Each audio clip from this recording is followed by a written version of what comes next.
देवशयनी एकादशी की शुरुआत हो चुकी है।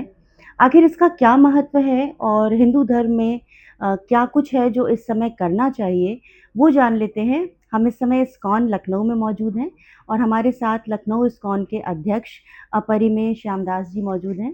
स्वागत है आपका। हरे अ, आप बताइए गुरुजी कि क्या महत्व देवशयनी एकादशी का कितना ज़्यादा महत्व बताया गया है हमारे धर्म में? जैसा कि इसके नाम से ही आप सबको पता चल रहा है, देव सैनी यानी देव शयन कर रहे हैं। तो भगवान जो नारायण है वो जो देवों के देव है, महादेव, और महादेव के भी देव आराध्य हैं भगवान नारायण, राम, कृष्ण।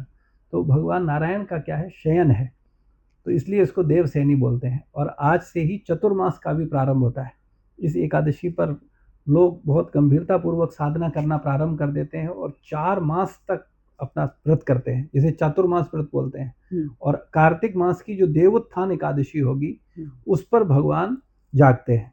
तो उसके बाद ही आप देखेंगे जो भी शुभ कार्य होते हैं, शादी विवाह या और चीज़ें, वो उसके बाद ही की जाती हैं, क्योंकि जब भगवान शयन करते हैं तो भक्त लोग उस समय आराधना, भजन, ध्यान, तपस्या करते हैं। अभी लोग जप बढ़ा देते हैं, अपनी साधना बढ़ा देते हैं, सेवाएं बढ़ा देते हैं। आज के दिन भगवान पर कमल पुष्प चढ़ाने का बड़ा विशेष महत्व है। और इन 4 महीने में लोग तपस्या करते हैं, जिसमें प्रथम माह में, जैसे वर्तमान समय, आज से हम 1 महीने तक हरी पत्तेदार सब्जियां नहीं खाएंगे। उसके बाद फिर अगले माह में हम लोग दही नहीं खाएंगे।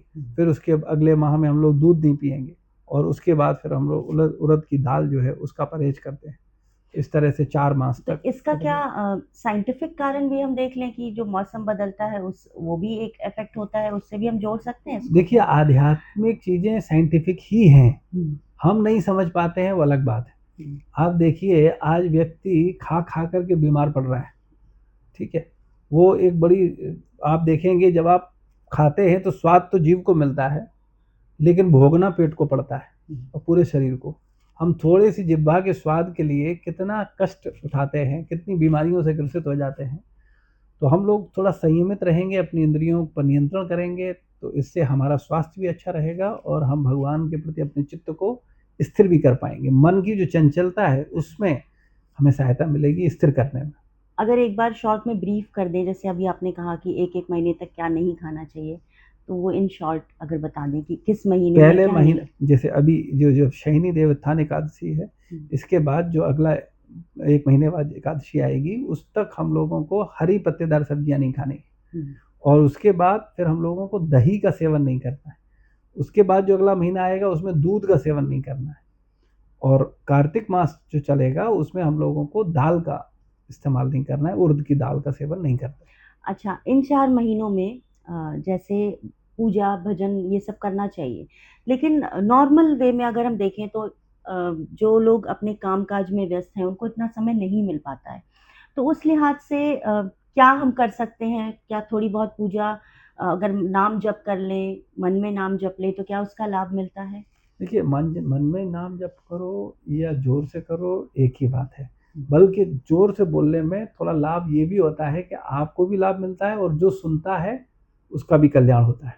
जो भी कीट पतंगे, कीटाणु, जीवाणु हैं, उन सबको लाभ, पेड़ पौधों को भी लाभ मिलता है, क्योंकि भगवान सबके हैं। वो खाली हमारे मानवों के नहीं हैं, वो प्रत्येक जीवात्मा के हैं। तो भगवान का नाम उच्च स्वर में लेने पर सबको लाभ मिलता है। अच्छा, इन 4 महीनों में पूजा-पाठ ज़्यादा अधिक जितना कर पाएँ करना चाहिए। लेकिन जैसे कहते हैं ना कि कुछ नए आयोजन, नई चीज़ें नहीं करनी चाहिए। तो क्या ऐसे आयोजन प्रयोजन हैं जो हमें नए नहीं करने आयोजन चाहिए? से तात्पर्य है, जैसे कोई विशेष शादी करते हैं या अन्य चीज़ें करते हैं, गृह प्रवेश है या और चीज़ें, उनमें लोग इससे परहेज करते हैं। क्यों परहेज करते हैं, उसका कारण है। कारण ये है कि हम जब ये सब करेंगे तो हमारा बहुत सारा समय उन सब एक्टिविटियों में चला जाएगा। जबकि ये समय है विशेष रूप से तप करने के लिए, साधना करने के लिए, क्योंकि इसमें आपको कई गुना अधिक फल मिलता है।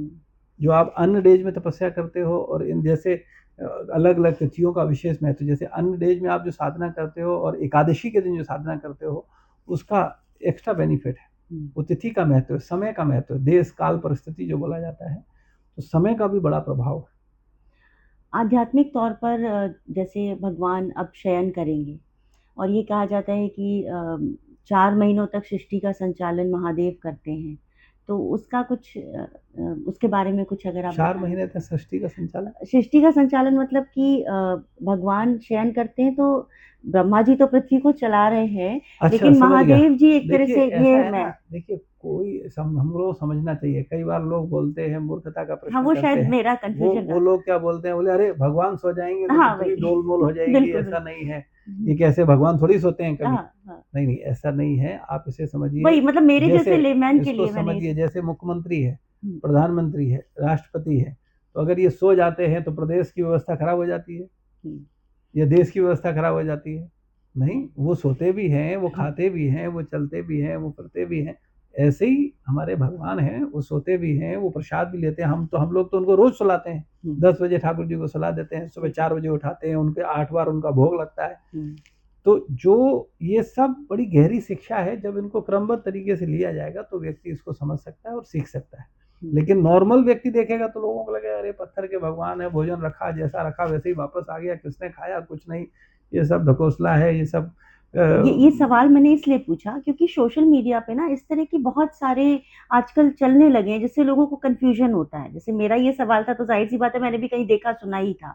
तो इसको थोड़ा-सा क्लियर करने के लिए कि आपके माध्यम से लोगों को तो इसकी हम लोगों को जानकारी हो। इतना विवेक होना चाहिए कि किसी की भी मत सुनो। हमें प्रमाणित लोगों, जैसे आपको फिजिक्स सीखना है तो आप फिजिक्स के प्रोफेसर की सुनो, आप फिजिक्स के लेक्चरर की सुनो, तब तो आपको फिजिक्स समझ में आएगी। अब पता चले कोई भी रील बना रहा है वो फिजिक्स समझा रहा है, तो फिर आपकी इच्छा, आप सीखो फिजिक्स। अच्छा, एक आखिरी सवाल यही होगा कि इसके महत्व के बारे में हमने जान लिया और कोई आखिरी मैसेज जैसे अभी आप कह रहे थे जो लोग आपको देख रहे हैं, दर्शकों मूल के लिए आप मैसेज कुछ है बताना चाहें? हमारा कि आप सब अगर आध्यात्मिक जीवन में उन्नति करना चाहते हो, अपनी सनातन संस्कृति को समझना चाहते हो, तो गीता का एक श्लोक नियमित पढ़ो। और मैंने एक आप सब लोगों के लिए पुस्तक लिखी है, भक्ति सनातन का आधार, जिसको पढ़ के आप गीता को आसानी से उसके सार को, उसके उसके फाउंडेशन कोर्स के रूप में उसको रखा है, जिससे कि आप आसानी से गीता को समझ सको। तो आप उसको पढ़ो और अपने मानव जीवन को आध्यात्मिकता की ओर आगे बढ़ाओ। हरे कृष्णा। हरे कृष्णा, हमसे बात करने के लिए शुक्रिया।